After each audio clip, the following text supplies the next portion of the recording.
Welcome back to Parent Squad. Many of us want to give back, but between busy schedules, kids, everything else, it just seems to be one thing that gets pushed to someday. But there are easy, realistic ways families can make a difference even when life gets crazy. Jeanine Bobenmoyer from the CityMoms is here with some ideas that are actually doable. So let's actually start with something great for busy families, a way to fundraise and give back without the usual stress. I know I feel this personally in my family. You end up trying to prioritize a workout or grocery shopping, something that you really need to get done, right? But you want to make charity a part of that too. Yeah, absolutely. So I've got a great app that we're going to start the segment with, and that's called Jamboree. So this is something you can download onto your iPad or onto your phone. Loving this because it's a total game changer. Now, it helps reimagine fundraising for youth sport teams and even for schools, and families can set this up very, very easily on their phone or their iPad.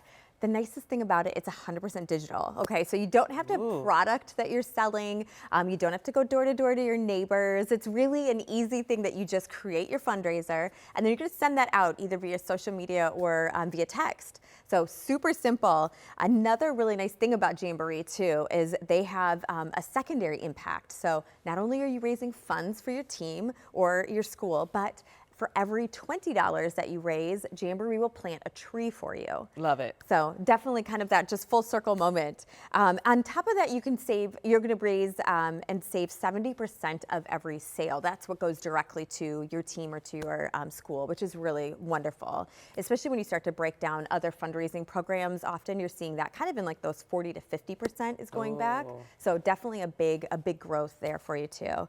And yeah, it's just one of these apps that I think we continue to see these things roll out. This one is just fantastic. And again, it's so easy to set up. Yeah, well, especially in this digital world, something you want to be able to embrace.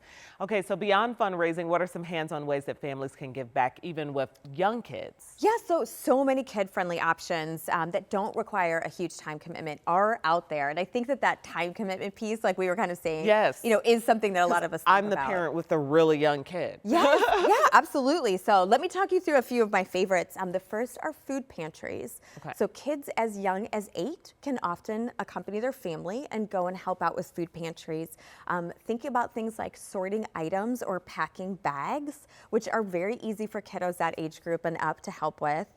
Meals on Wheels is another option. I really like this because families can actually deliver meals from the distribution center to a home. Yes. And if you think about it, even if you have littles that are buckled into their car seat, leave the car, warmed up, and you can run that just from your trunk right up to the front door, and they're still seeing you not only showcase that, but being a part of that impact too. Because that's the thing, when you have a kid, it makes you want to be a better person, but you want to show them, what it's all about, the charity, the giving. Your faith, your religion might be a part of that too, but you want to show them the actions of what makes them just a good person. Absolutely. Well, gleaning is another option. One of our city moms and her son, and she did this for his scout troop. So gleaning at farmers markets. Now the idea here is that you're reaching out to some of the farmers or the artisans at a farmers market ahead of time and saying, hey, if you have any extra produce at the end of today, would you be willing to let me pick that up from you, and then I will donate this to a food pantry. That's cool. So really easy, simple option. And then the last, I know we've talked about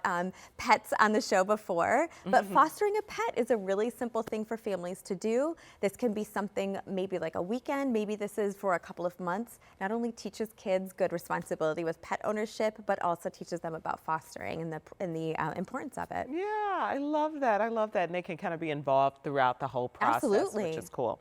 Okay, so we know sometimes that we want to get out and do things, but leaving a house just feels like it's too much. Again, me, because I have a 20-month-old.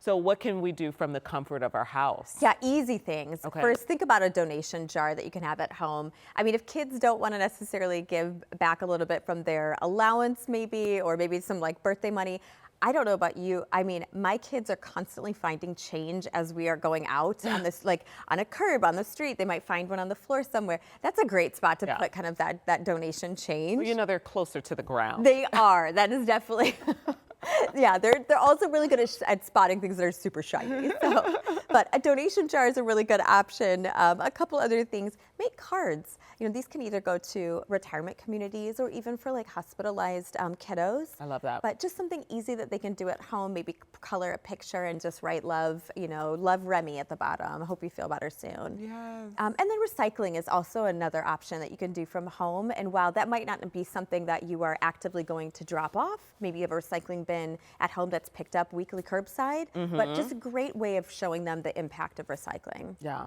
I love that. Okay, so we're just coming out of the holiday season. That's a whole lesson too that you can really go into, Yes. the impact of recycling and why you need to do it.